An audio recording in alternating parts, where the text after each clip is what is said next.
Queridos irmãos, essa noite vamos abrir as Escrituras para a pregação da palavra no Evangelho de Mateus, capítulo 11. Evangelho de Mateus, capítulo 11, nós vamos ler dos versos 25 ao 27, apenas esses 3 versos nessa noite, mas que trazem uma mensagem muito poderosa, verdades supremas acerca de Deus são reveladas nessa passagem. Mateus capítulo 11, versos 25 ao 27. A igreja ouça com atenção. Por aquele tempo exclamou Jesus: Graças te dou, ó Pai, Senhor do céu e da terra, porque ocultaste estas coisas aos sábios instruídos e as revelaste aos pequeninos. Sim, ó Pai, porque assim foi do teu agrado. Tudo me foi entregue por meu Pai. Ninguém conhece o Filho senão o Pai, e ninguém conhece o Pai senão o Filho e aquele a quem o Filho o quiser revelar. Amém. Veja, igreja bendita do Senhor, essa passagem em que o nosso Senhor Jesus se debruça em uma breve oração e agradece a Deus o fato de Ele ter revelado o Evangelho aos pequeninos, como o texto diz.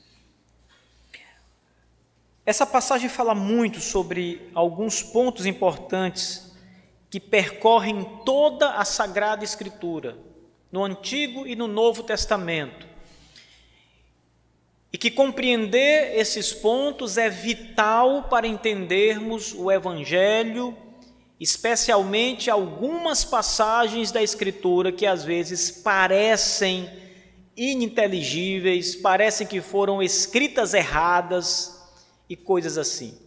Geralmente passagens que os homens lutam com elas porque não querem aceitá-las. É como se elas, para estas pessoas, estas passagens tivessem sido escritas de um outro modo. Havia um puritano que dizia, quando lia aquela famosa passagem, porque Deus odiou a Esaú, mas amou a Jacó. E aquele puritano disse que olhava para aquele texto de muitas maneiras e não conseguia entender, não o fato de Deus ter odiado a Esaú, mas o fato de Deus ter amado Jacó. Na perspectiva dele, Deus deveria ter odiado os dois, porque os dois eram pecadores maus, homens maus. Mas ele amou Jacó, e ali entra a grande misericórdia de Deus em amar pecadores. Assim, muitas outras passagens da Bíblia. Um outro pastor batista, ao se deparar com aquela passagem que diz que foram e creram todos que estavam destinados para a vida eterna, ele batia sua cabeça com aquela passagem e dizia: não, ela não está certo, porque ele não admitia a doutrina da predestinação, da determinação divina, e ele dizia: não, ela está trocada, a ordem, a sequência não deve ser essa, e ele batia a cabeça. Mas o fato, irmãos, é que essa passagem do Evangelho de Mateus, na oração de Cristo, também nos ensina grandes verdades a esse respeito. Chega a ser até constrangedor o fato de que alguns homens não suportam de forma nenhuma estar debaixo do poder e da autoridade de Deus. São homens que, em outras palavras, não admitem que Deus reina sobre tudo. Tudo bem, Deus reina em muitas coisas, mas Ele não reina na minha vontade. Então Ele não reina sobre tudo.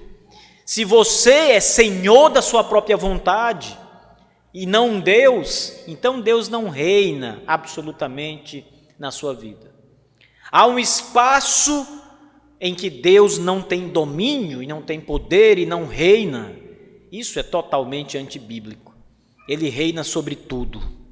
sobre todas as coisas, inclusive sobre a nossa vontade. Ele é o Senhor da nossa vontade. Ele nos dobra quando Ele quer dobrar e nos inclina para o lado que Ele quer inclinar. Assim é o coração dos reis na mão do Senhor. Este, o Senhor, o inclina para onde Ele quer. Deus inclina o coração do monarca da nação, do rei das nações, e não inclinaria o seu coração?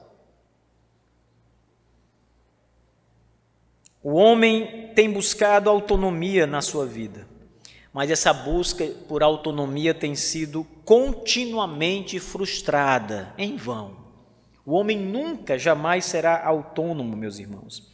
A verdade absoluta é que a criatura, ela está debaixo da lei do Criador. A criatura está sujeita a todos os aspectos e todas as ações de Deus.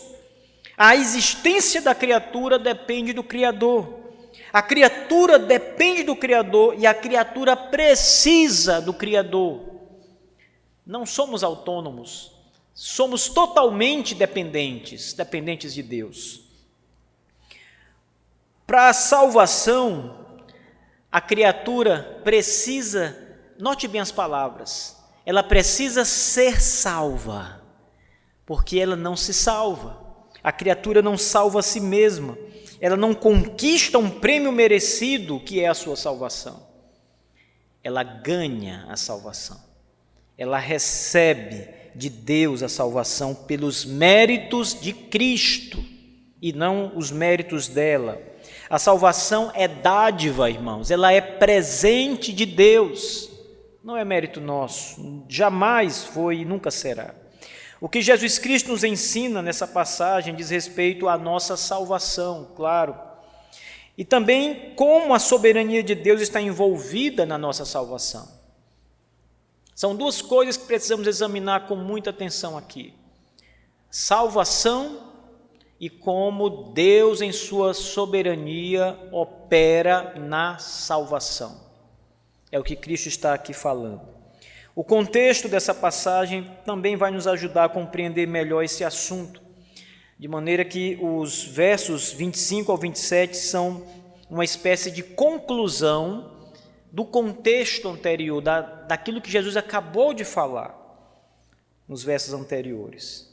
Antes da sua ação, Jesus falou sobre as cidades que o haviam rejeitado a mensagem, rejeitado o próprio Cristo.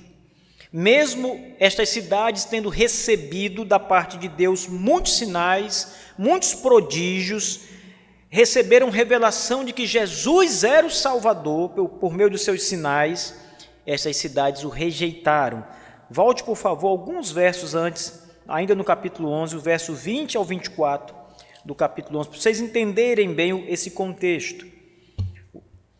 Diz assim: passou então Jesus a increpar as cidades nas quais ele operara numerosos milagres, pelo fato de não terem se arrependido.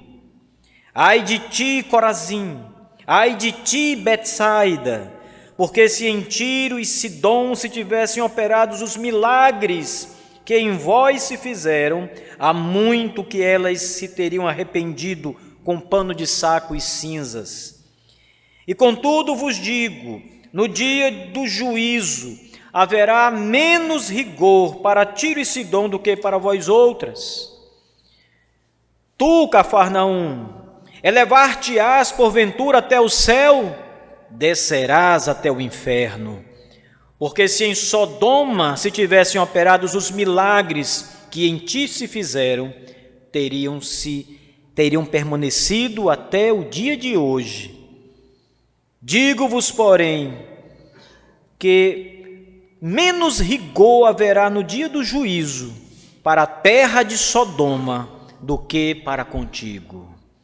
Então vejam, é nesse contexto que Jesus diz as palavras seguintes: por aquele tempo exclamou Jesus, e vem a sua oração: graças te dou, ó Pai, Senhor dos céus e da terra, porque ocultaste estas coisas aos sábios e instruídos e as revelastes aos pequeninos. Sim, ó Pai, porque assim foi do teu agrado. Tudo me foi entregue por meu Pai. Ninguém conhece o Filho senão o Pai. Ninguém conhece o Pai senão o Filho, e aquele a quem o Filho quiser revelar. Esse é o contexto das palavras na oração de Jesus. A incredulidade, depois de receber revelação de Jesus, a incredulidade, o motivo pelo qual aquelas cidades não foram salvas. Os habitantes de Corazim e de Betsaida são repreendidos por Cristo por causa da descrença, por causa da incredulidade deles. Os habitantes de Cafarnaum são lançados no inferno, porque também rejeitaram a revelação de Jesus Cristo. Eram incrédulos. Jesus foi revelado. Jesus fez muitos milagres que denunciavam a sua origem divina, mas eles não receberam. Rejeitaram o Filho de Deus. Rejeitaram o Senhor. Se aquelas cidades pecaminosas do passado, que ele cita, tivessem visto os milagres de Cristo, eles teriam se arrependido e crido no Evangelho. Sodoma estaria de pé até o dia de hoje, não teria sido destruída, porque teria se arrependido e crido em Jesus. Mas não receberam a revelação do Evangelho para crer. Aquelas que receberam não creram. E Jesus vai falar sobre isso na sua oração.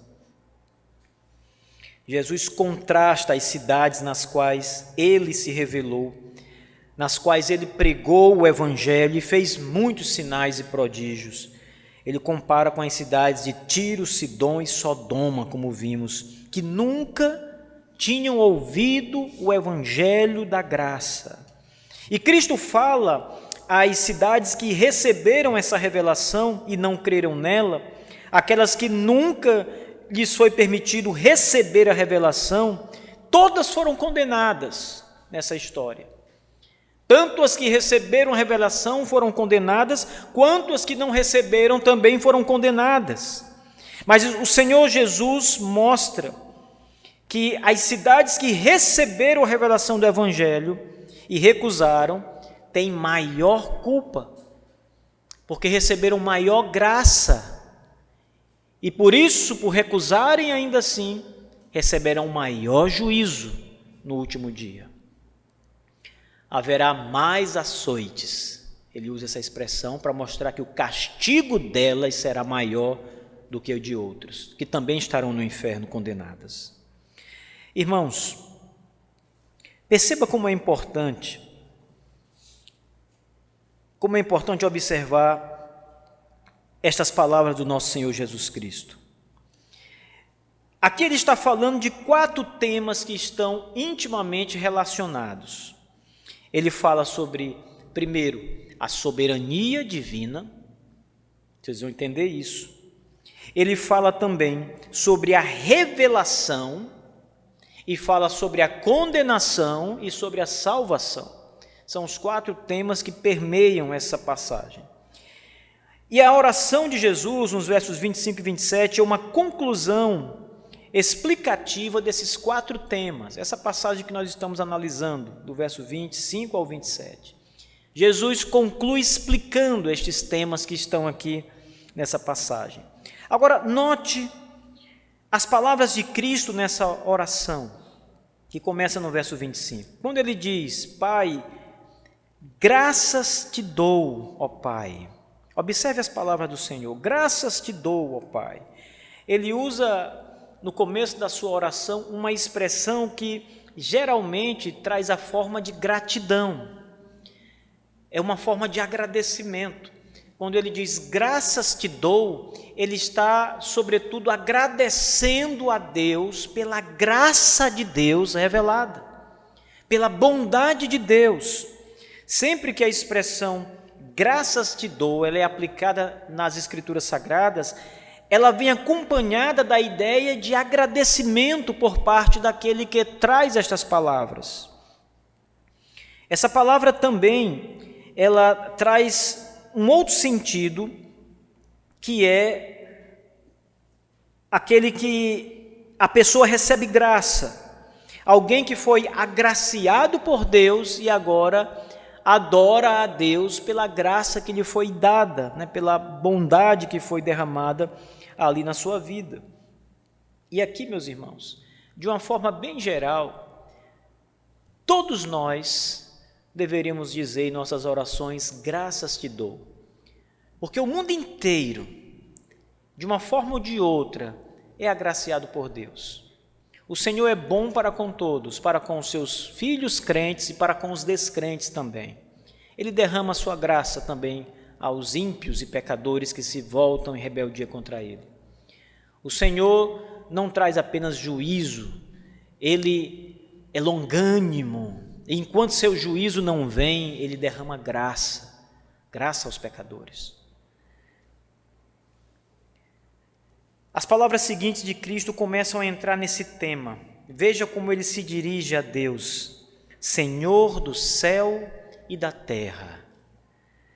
O Senhor se dirige ao Pai como sendo o supremo soberano do céu e da terra. Essas palavras são familiares, irmãos.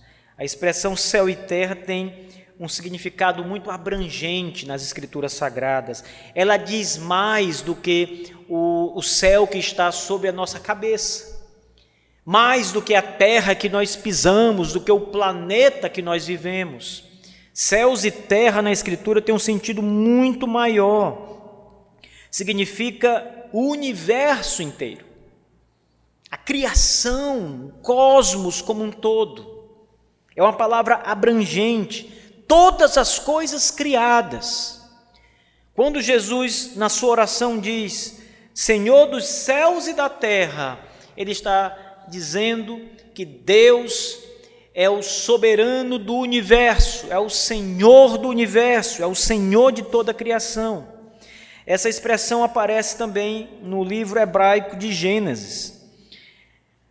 No início do texto sagrado, a primeira frase que nós encontramos na Bíblia, irmãos, é a famosa frase: no princípio criou Deus os céus e a terra, céus e terra.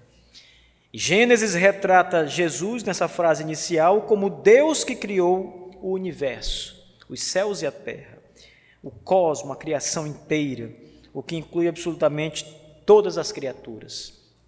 Em Gênesis capítulo 1, verso 1, Deus é o Criador. No princípio criou Deus os céus e a terra. Ele é retratado como o Criador dos céus e da terra.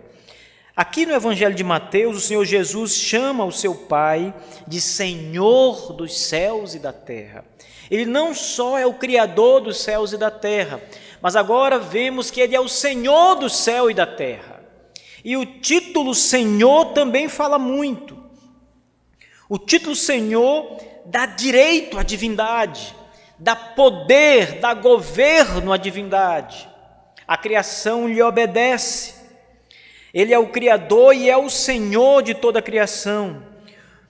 Ele é aquele que tem direito e que tem domínio sobre a criação em todos os sentidos que vocês imaginarem.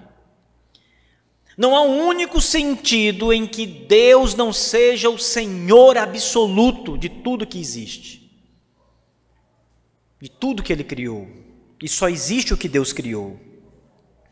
A Bíblia, então, começa declarando exatamente a mesma coisa que o Senhor Jesus Cristo declara na sua oração aqui no Evangelho de Mateus, que Deus é Senhor, Senhor absoluto e sobremodo do mundo inteiro, e de toda a sua criação, sem nada ficar ausente. Ele é Senhor do universo, e essa afirmação tem um sentido muito elevado, irmãos. E só pode ser usada de modo verdadeiro para Deus. Ninguém pode receber o título de Senhor do universo.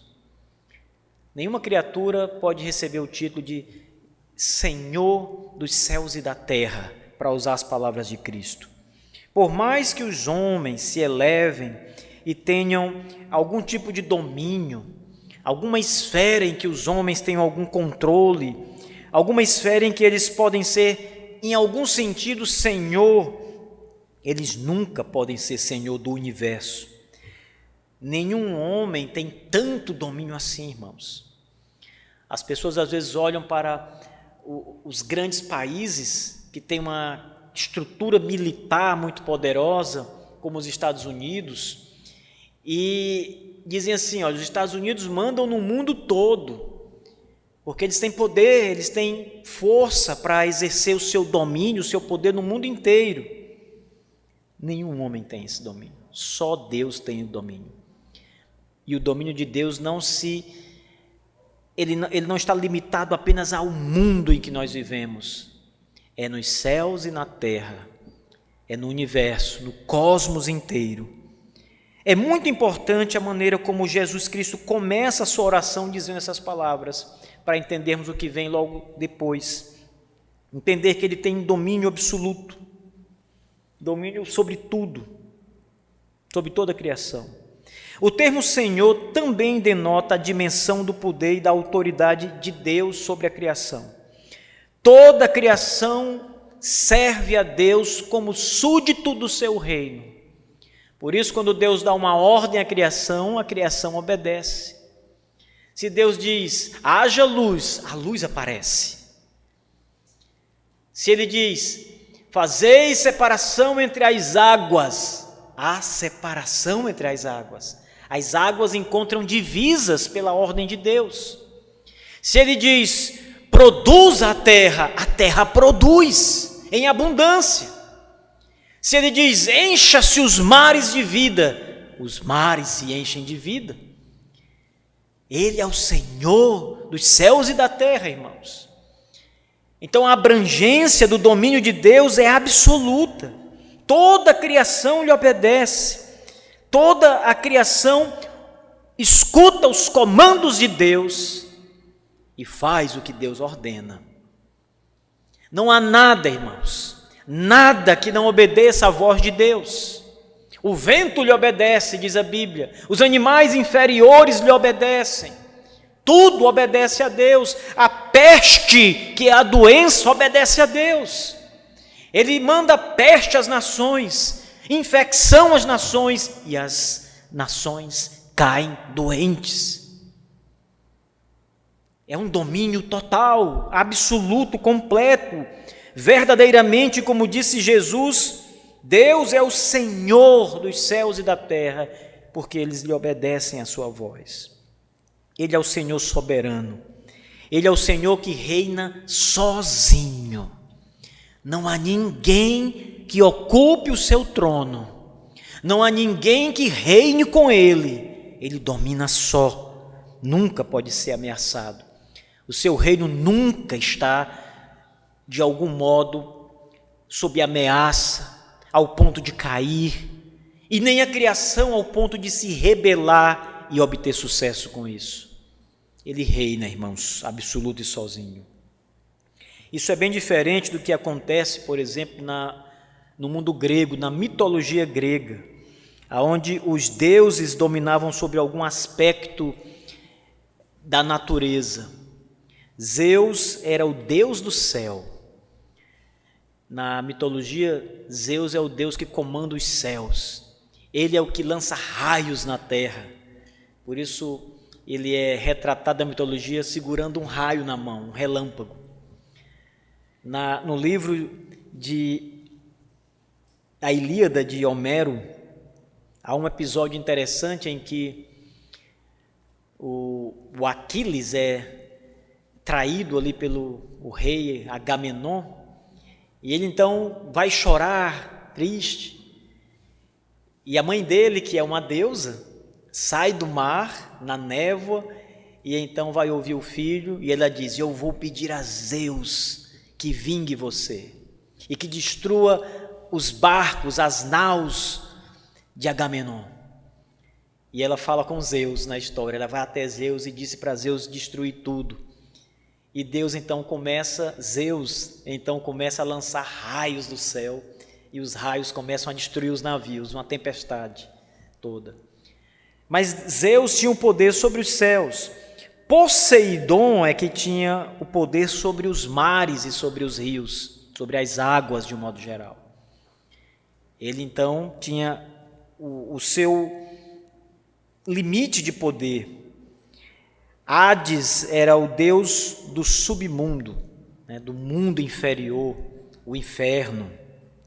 Muitos deuses na mitologia grega, eles repartiam poderes, eles tinham esferas em que eles governavam, mas o nosso Deus reina sozinho, irmãos.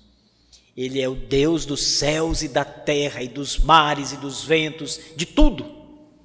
Na Bíblia, Deus tem domínio absoluto, diferente dos gregos, das mitologias gregas. Ele manda os raios e trovões, ele manda a neve, a chuva, ele manda o dilúvio em Gênesis, ele traz calamidade sobre a terra, pestes sobre a terra.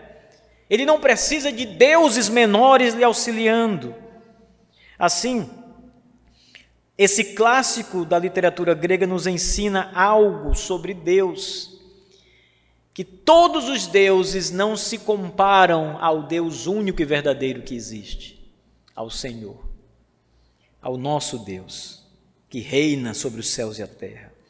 E o motivo pelo qual Jesus Cristo inicia essa oração, onde ele começa exaltando a soberania de Deus sobre a criação, ele começa essa oração assim porque ele tem algo muito importante para falar e que muitas pessoas não estavam prontas, preparadas para ouvir, não aceitavam aquele tipo de palavra. Mas aqui é o Senhor Jesus quem fala, irmãos.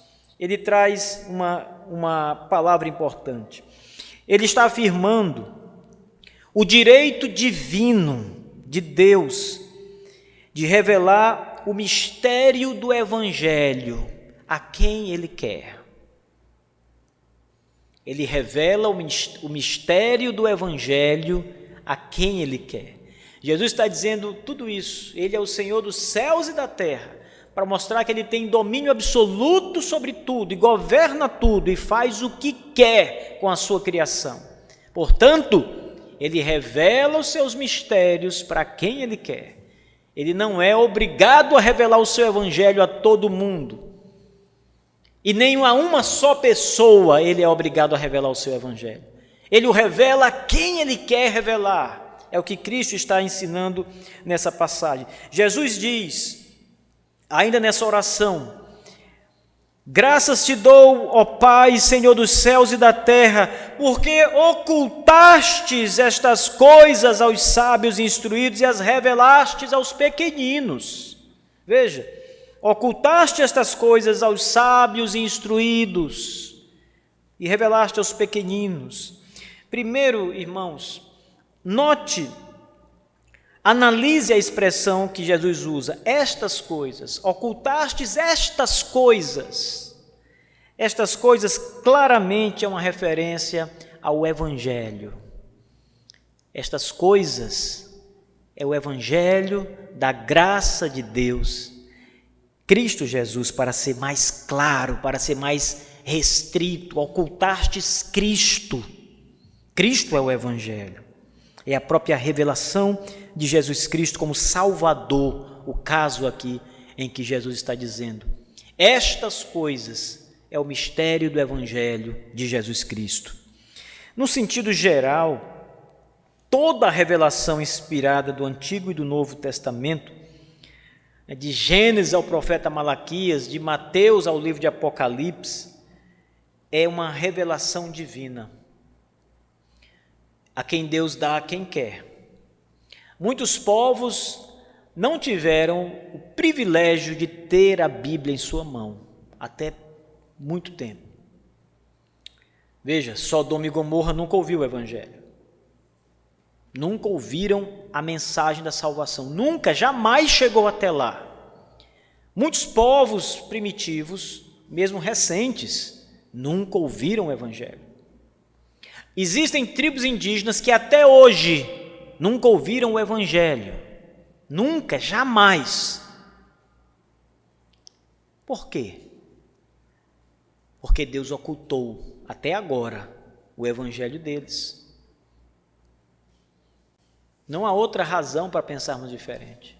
Deus enviou o seu Evangelho para a Índia, enviou o seu Evangelho para a Europa, nos dias de Paulo e foi enviando seu evangelho para uma e outra parte. Numa determinada passagem de Atos, Paulo quer pregar o evangelho num lugar e Deus barra Paulo. Não, aqui você não vai pregar. E claramente o texto diz que o Espírito Santo impediu Paulo de pregar. E ele foi mandado para outro lugar. Então Deus impede que a sua revelação apareça. Em segundo lugar, a expressão revelar, que está escrita aqui, quando ele fala de ocultar e revelar, a palavra revelar tem uma importância muito grande. Ela também significa mais do que dar a conhecer alguma coisa. Então, quando alguém chega a você, por exemplo, e traz uma mensagem que você não sabia, ela revelou algo a você, e você agora passa a conhecer aquilo, a tomar ciência daquilo. Mas a palavra revelar, conforme Jesus usa aqui em Mateus, ela vai muito além do sentido comum de revelar, de mostrar algo. Ela também carrega esse sentido, mas vai além dele. Embora revelar signifique descobrir algo que está encoberto, como por exemplo, algo que está encoberto por um pano, e você tira o pano e descobre aquilo, isso é uma revelação na Escritura. Você revelou algo que estava encoberto. A palavra tem um sentido maior do que isso. A expressão significa aqui convencer alguém da veracidade da revelação. Então, significa contar algo a você e convencer você de que isso é verdade. Revelar aqui é isso. É dar a conhecer e convencer que é verdade o que está sendo revelado. A revelação, então, ela passa a ser conhecida e crida por uma pessoa. Ela toma conhecimento de algo e passa a concordar, a crer naquilo que lhe foi revelado. A pessoa confia plenamente na revelação que recebeu. Revelação também indica uma forma passiva do homem. É algo que ele recebe. Ele não descobre algo que estava escondido. Pelo contrário, ele recebe a revelação. Ele não é alguém que está ali buscando, procurando alguma coisa. Ele é alguém que recebe uma mensagem, mesmo se não estivesse atrás dela, mesmo não a estando procurando. Portanto, irmãos, o homem é um sujeito passivo quando nós falamos de revelação, enquanto Deus é um sujeito ativo. É Deus quem leva a mensagem, a revelação, até o homem. O Senhor revela ao homem. E isso significa que Deus revela uma nova mensagem, o Evangelho, e o homem recebe a mensagem e confia plenamente na realidade do Evangelho. Isso é revelar nessa passagem. Quando Jesus diz que ele revelou estas coisas aos pequeninos, ele está dizendo que aos pequeninos, Deus, o Pai, quis levar a mensagem do Evangelho e convencê-los da verdade do Evangelho, enquanto que os sábios e instruídos, a mensagem foi ocultada. Foi ocultada. Mas, em terceiro lugar, Deus tem também o direito de fazer exatamente isso, ocultar a sua revelação. Ele oculta de quem quer. É um poder soberano. É um direito soberano. Vocês acham que o mundo inteiro tem direito ao Evangelho? É um direito do homem? Se for um direito do homem, é um dever de Deus. E não é um direito do homem. O Evangelho é um favor de Deus. É uma graça de Deus. Deus, se quisesse, não teria dado o Evangelho, revelado o Evangelho a ninguém, e não estaria fazendo nada errado. aquela parábola em que o Senhor começa a pagar as pessoas que Ele foi chamando para trabalhar. Um trabalhou o dia todo, até que o último só trabalhou alguns poucos minutos. E Ele começou a pagar pelo último. E Ele pagou o salário completo. Aquele que trabalhou o dia todo, que agora era o último a receber, ficou muito feliz. Se Ele deu um salário para o último, que só trabalhou 1 minuto, eu que trabalhei o dia inteiro aqui, vou receber muito mais. E quando ele recebe um salário também. E ele se indigna. E Jesus diz, no caso, o senhor da vinha, o que eu combinei contigo? Não foi pagar um salário para que tu trabalhasse o dia todo? Foi, mas tu pagaste aquele mais. E Jesus diz, e o que impede de eu querer ser bom com aquele? E ele diz, eu faço o que eu quero do que é meu. E essa é uma lição para nós. A sua revelação, ele faz o que quer com ela. Revela quem quer. Não é obrigado a revelar a ninguém e nem é obrigado a revelar a todo mundo. Ele revela quem quer. E aqui Jesus está dizendo exatamente isso, meus irmãos. Ele está ensinando exatamente isso. Ocultar significa não revelar, no sentido mais amplo. Ou seja, naquele sentido em que o homem conhece, pode até conhecer, mas não confia na mensagem revelada. Jesus disse que o Pai ocultou o Evangelho de Cristo dos sábios e dos instruídos. O Evangelho, ele foi rejeitado por esses homens, sábios e instruídos nos dias de Jesus. Toda a classe erudita, os doutores de Israel, os escribas, os fariseus, os saduceus, os filósofos, os amantes da inteligência grega, da filosofia grega, os imperadores, os políticos romanos, todos rejeitaram o Evangelho. O Evangelho lhes parecia loucura. Ouviram, de algum modo, a mensagem chegou aos ouvidos deles, mas eles rejeitaram por completo o Evangelho, porque o Pai ocultou deles o Evangelho. Lembre que revelar significa revelar e convencer. E ocultar significa não dar a conhecer, aceitar. Você escuta com seus ouvidos, você apreende a mensagem na sua mente, intelectualmente, mas ela não chega ao seu coração para que você creia. Ela é apenas uma abstração mental, ela está aqui, você entende, mas você não crê que é verdade absoluta e suprema. Os sábios, instruídos, os doutores rejeitaram, não creram nessa mensagem, porque assim foi do agrado de Deus Pai, diz Jesus Cristo. Todos esses homens ouviram o Evangelho e recusaram crer na mensagem. Na verdade, eles mataram os mensageiros. Jesus diz, vós que matais os profetas, mataste os profetas que Deus enviou com a mensagem. Ouviram a mensagem, se enfureceram com a mensagem e mataram o portador da mensagem. Mataram até o Senhor Jesus, o Filho do próprio Deus.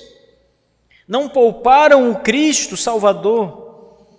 Apesar de toda a ciência, a sabedoria humana daqueles homens, eles não foram capazes de crer no Evangelho. O Evangelho, irmãos, não é intelectualmente o meio pelo qual ele é digerido pela nossa alma. O meio é a fé. Crer é o meio. Não são as elucubrações mentais, os pensamentos, a intelectualidade. Não é isso que faz você. Você pode entender tintim por tintim do Evangelho, mas recusar tudo. Não crê em nada. E a fé que faz com que você creia na mensagem. A mensagem do Evangelho de Cristo para esses homens parecia loucura nos seus ouvidos. Rejeitaram completamente. Jesus disse que o Evangelho foi revelado apenas aos pequeninos, para aqueles que não são, como diz Paulo em outra passagem. Todos aqueles que foram desprezados na sociedade porque não eram homens sábios, não eram doutores, não eram eruditos, foram aqueles que Deus quis revelar o Evangelho. Os apóstolos de Cristo eram pescadores na sua maioria, homens rudes, de pouquíssima instrução, mas foi a eles que o Evangelho foi revelado e eles creram na loucura da pregação, creram no Evangelho. Talvez a única exceção no meio dos apóstolos seja Paulo, que era um homem intelectualmente preparado, instruído. Dos poucos, haviam outros, claro, mas a maioria deles eram homens comuns, homens com pouca instrução. Mas o que Cristo está dizendo, irmãos, na sua oração, é que o Pai revelou as grandezas do Evangelho apenas aos seus eleitos. Os eleitos são chamados de pequeninos em muitos lugares na Bíblia. Ele disse, por exemplo, ai daqueles que fizerem um destes meus pequeninos tropeçarem em alguma pedra. Ele estava falando ali não de criancinhas, os pequeninos ali eram os discípulos dele. Ai de quem fizer um dos meus discípulos tropeçar em alguma pedra. Então a referência aqui é aqueles que criam em Jesus. E foi para eles, para estes homens sem instrução, que Deus revelou a mensagem. Deus plantou no coração deles a semente da mensagem do Evangelho. Revelar é algo que envolve um poder sobrenatural que impulsiona o homem a entender e a crer no Evangelho. Se apenas o entendimento fosse suficiente, não necessário seria a fé. Mas a revelação divina leva o homem a entender as verdades e a crer nelas, a abraçá-las com o coração. Revelar envolve abrir a mente para que o homem entenda, mas envolve também abrir o coração, conceder fé para crer. É uma obra divina. A fé é um dom de Deus, diz Paulo aos Efésios, irmãos. Mas o ponto principal que Jesus destaca nessa oração é o direito que Deus tem como Senhor dos céus e da terra de fazer isso, revelar e ocultar o Evangelho de quem Ele quer. Essa verdade pode parecer desprezível e até autoritária aos ouvidos do homem moderno. As pessoas não gostam dessa mensagem ainda hoje. Elas não suportam ouvir que Deus tem poder e soberania sobre tudo, incluindo o homem, sua vontade, suas decisões, sua religião, tudo, seu futuro. Então é uma mensagem que o homem não quer ouvir. O homem natural não aceita as coisas de Deus, diz Paulo. As coisas de Deus se discernem espiritualmente. Então o homem natural recusa. Está oculto dele estas coisas. Ele não aceita a soberania. Mas esse é o direito supremo do nosso Criador, de fazer o que quiser com a sua criação, inclusive revelar o Evangelho a quem Ele quiser. É um direito supremo. Romanos 9 diz, Ele tem misericórdia de quem quer e endurece a quem quer. Amados, não podemos fugir da revelação divina que afirma isso. Deus tem misericórdia de quem quer, de quem Ele quer. Ele endurece a quem Ele quer. Ele é o Senhor. Aqui, a palavra misericórdia, irmãos, ela tem o sentido de revelar também. Porque quando Deus tem misericórdia de um homem, Ele revela a sua graça pelo Evangelho. Ele dá a entender o Evangelho. Cristo vai até aquela pessoa, porque Deus tem misericórdia. Ele tem misericórdia de quem quer. Ele revela o Evangelho a quem quer. O evangelho vai ao coração do pecador, mas Deus também endurece. E aqui a palavra endurecer também tem o sentido de ocultar, como estamos vendo aqui em Mateus 11. Endurecer significa ser privado da revelação graciosa do evangelho. E Deus endurece a quem quer.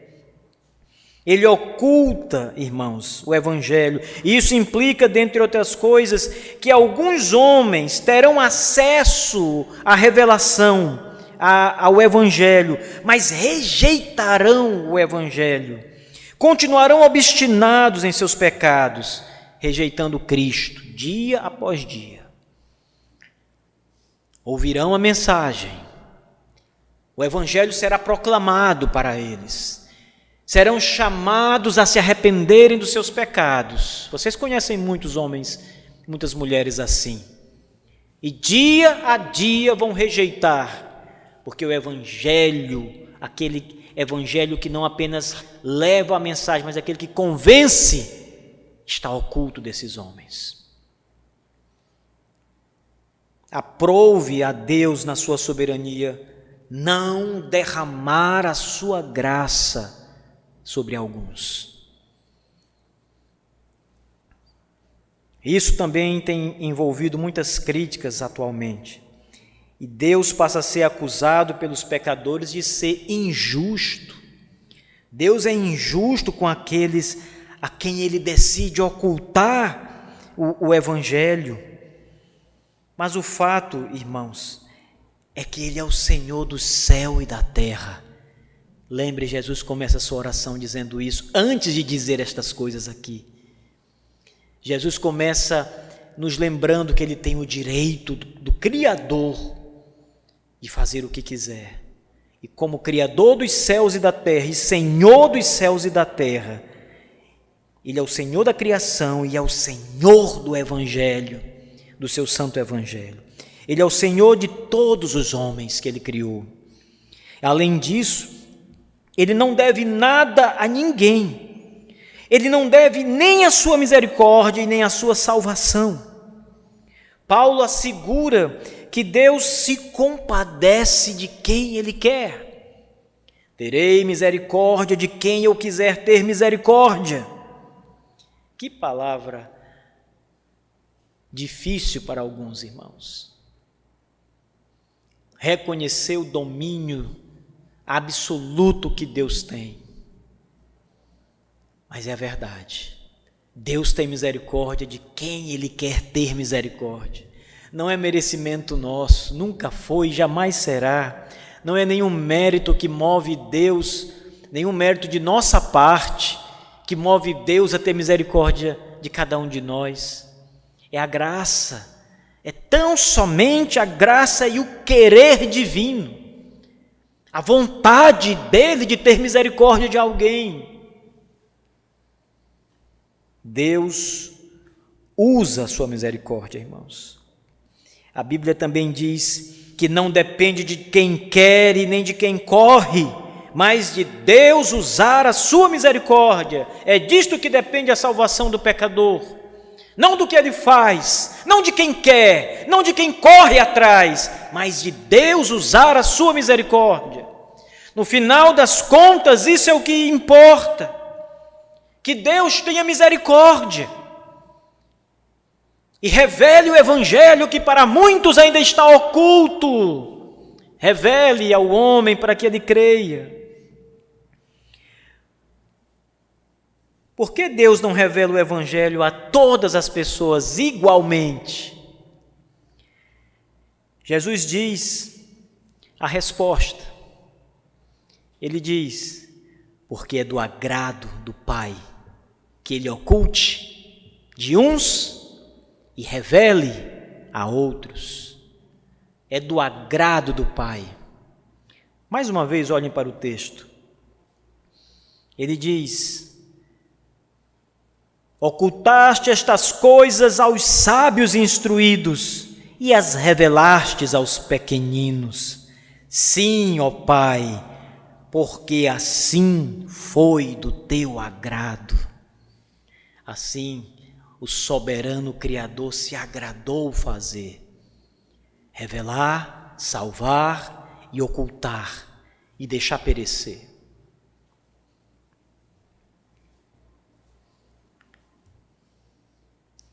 Essa palavra, aqui no verso 26, a palavra assim, olhem para esse texto. Essa palavra aponta para o que Jesus acabou de dizer em sua oração em relação ao Pai ocultar e revelar o Evangelho. Foi assim que ele quis. Foi dessa forma que ele agradou fazer. Talvez não agrade você, talvez não agrade muitos homens, mas agrada a Deus, o Criador dos céus e da terra. Agrada o soberano. E ninguém pode fugir da revelação de Deus. Ninguém pode lutar contra Deus e vencê-lo. Está escrito, está revelado. Assim foi do teu agrado, ó Pai, ocultar e revelar, ocultar dos grandes e revelar os pequenos, ocultar dos instruídos e dos sábios e revelar os pequeninos.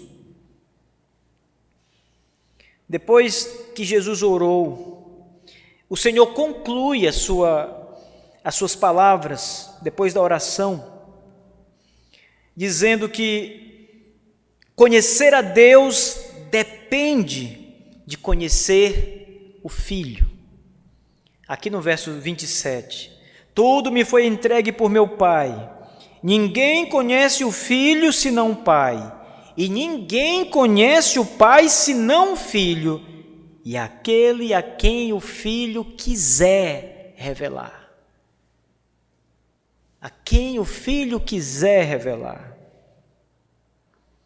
Veja que coisa interessante, meus irmãos. Para conhecer o Pai é necessário conhecer o Filho, para que o Filho revele o Pai. Conhecer significa revelar, mais uma vez nessa passagem. É o Filho quem revela Deus aos homens. É o Filho que revela de maneira profunda no coração e na alma. Ele revela apenas para aqueles a quem Ele quer revelar. Não temos como fugir dessas grandes verdades que são apresentadas aqui na oração do nosso Senhor. E essas verdades são: Deus é o soberano em sua criação. Ele é o Senhor e tem toda a autoridade na sua criação. Não pense só em pedras, em árvores, em mares, no sol. Pense nos homens. Pense em você e nas pessoas à sua volta. Deus é soberano sobre a sua vida. Ele tem direito e poder sobre a sua vida. Essa é a primeira verdade revelada nessa passagem. A segunda verdade que nós aprendemos aqui, irmãos, é que o Senhor Deus, por ser o soberano na criação, oculta o Evangelho de quem Ele quer ocultar. Não dar a conhecer a si mesmo. Permite que os homens andem em cegueira, obstinados no pecado. A terceira verdade é que Ele revela a sua graça, o Evangelho, Cristo, a quem Ele quer revelar, soberanamente, a quem Ele quer revelar. E isso implica salvação, em outras palavras. Ele salva quem Ele quer salvar. Não é à toa que encontramos Jesus Cristo dizendo aos seus discípulos: não foste vós que escolheste a mim, eu escolhi a vós outros, e vos designei para darem fruto.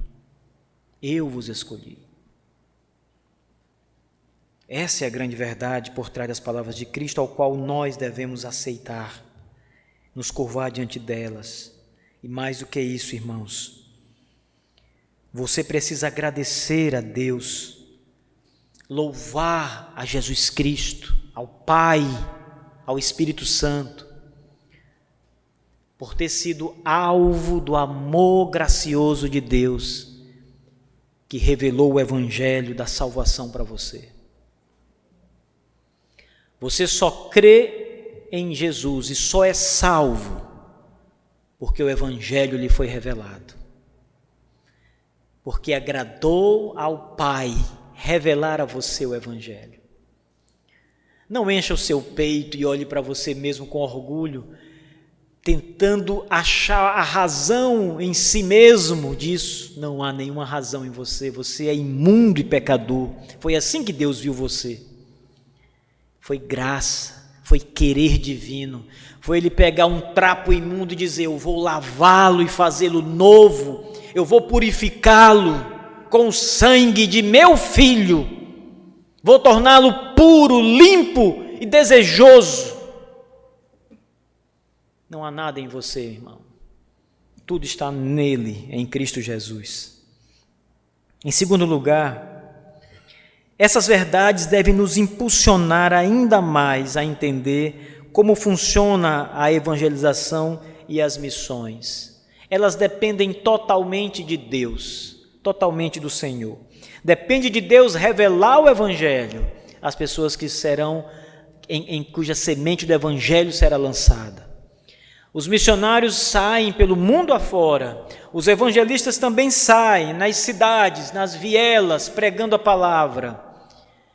Cabe esperar que Deus abra os olhos dos pequeninos, porque Ele vai ocultar o evangelho dos sábios, Ele vai ocultar o evangelho dos instruídos, que aqui é meramente uma representação para os não eleitos.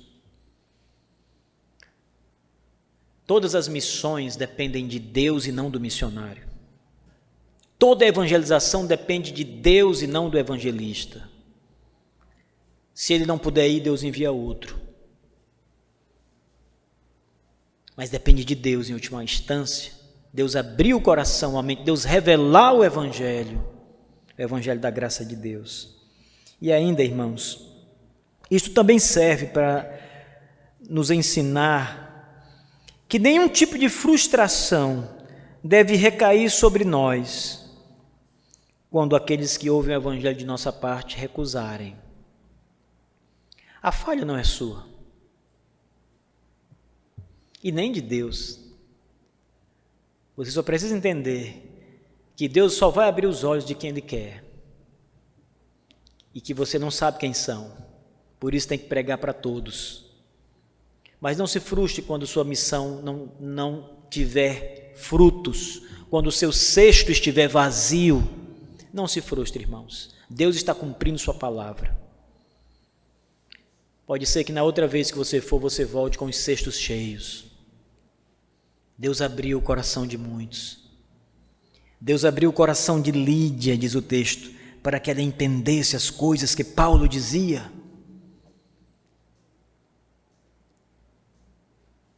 É assim que Deus faz e é assim que agrada a Deus fazer. Ele escolheu pessoas para salvar sem que elas merecessem a salvação. E o evangelho vai trazer cada uma delas. A mensagem pura e fiel do evangelho trará todos os eleitos a Cristo, à cruz. Nenhum deixará de vir. Porque o evangelho é poderoso, irmãos. O evangelho que você prega, que você ensina, a palavra que você evangeliza, ela vai despertar, somente ela, mais nada, somente ela vai despertar o coração do eleito de Deus. Paulo diz a Timóteo: pregue e não te cales. Se o evangelho não despertar o homem, nada o despertará nesse mundo. É só o evangelho. Por isso pregue sem medo, sem frustração, porque aqueles que estão determinados a vir a Cristo virão e ninguém pode detê-los. Apenas pregue a palavra. Assim, meus irmãos, que o nosso Deus Todo-Poderoso, Senhor dos céus e da terra, nos dê coração para aceitar essas grandes verdades das Escrituras Sagradas. Nos dê coração para não lutar com Ele, para não desafiá-lo na sua revelação, não contender com as Escrituras Sagradas, mas nos submeter a ela, baixar nossa cabeça e dizer: está escrito, está revelado, eu estou vendo. Não podemos fugir disso. O homem cego é aquele que vê e não consegue enxergar, como diz o Senhor: verão e não enxergarão, ouvirão e não escutarão. Que o nosso Deus nos dê coração, irmãos, e coragem para continuar sendo fiéis na sua pregação. Fiéis ministros de Cristo, fiéis servos do Senhor, para pregar tão somente a palavra do Senhor. Não importa quantos vão embora porque não gostam da mensagem, porque a mensagem é dura demais. Houve um momento na pregação de Cristo que todos deixaram. Ele estava rodeado de muitos homens. E ele começou a pregar duro, mas a verdade, e todos foram embora. A Bíblia diz: e todos foram embora, só os seus discípulos ficaram. E ele ainda perguntou se eles não queriam acompanhar os demais. Vocês não querem ir também? E nós temos que responder como Pedro, irmãos: para onde iremos, Senhor? Tu tens as palavras da vida. É o Senhor quem tem a revelação. Que o nosso Deus nos abençoe, irmãos. Vamos ficar de pé e vamos orar.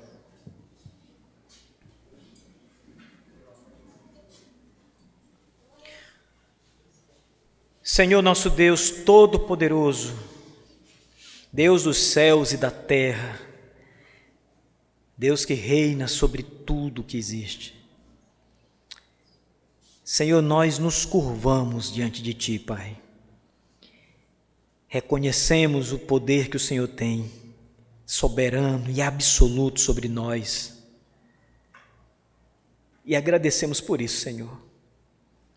Agradecemos porque o Senhor reina e nós estamos debaixo de Tuas mãos, de Tua vontade. Deus, muito obrigado, Senhor, por nos escolher antes da fundação do mundo, em Cristo Jesus, para a santificação e a fé na verdade.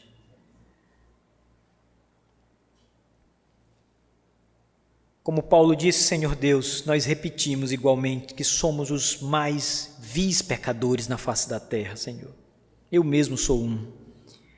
Tem misericórdia, Senhor. Mesmo com tanta miséria sobre nós, o Senhor nos amou e enviou Jesus, o Teu Filho, puro, amado, sem pecado, ao qual o Senhor mesmo diz que tem prazer nele. O Senhor o enviou para morrer e para receber a maldição que era nossa. Louvado seja o Teu nome, Senhor, por tamanha graça que nos foi dada e continua sendo derramada dia a dia sobre nós. Obrigado, Senhor Deus, por nos dar um coração para entender a Tua palavra revelada, para não nos voltarmos em rebeldia contra o Senhor, desafiando o Senhor que revelou a verdade na Escritura, antes nos submetendo a ela, Senhor Deus, de bom coração, prontos a obedecer, prontos a nos curvar diante de Ti e da Tua verdade, Senhor. Ó Deus, nos dá esse coração cada vez em medida maior, para jamais nos voltarmos contra o Senhor e a Sua palavra. Sê conosco, meu Deus. Continue conosco. Salve mais pecadores, Senhor. Há ainda muitos, milhões e milhões sobre a terra, Senhor, que Tu chamou, elegeu, e que eles viram a Cristo pelo Evangelho. Dai-nos a alegria de chamá-los, Senhor. Dai-nos a alegria de pregar e ver o Espírito atuar no coração deles, destruindo a incredulidade e trazendo-os aos pés de Cristo na cruz. Fere o coração deles, Senhor Deus. Nós te pedimos isso, Senhor, porque só o Senhor pode fazer. Em nome de Jesus, teu Filho, nosso Salvador. Amém. Poder sentar.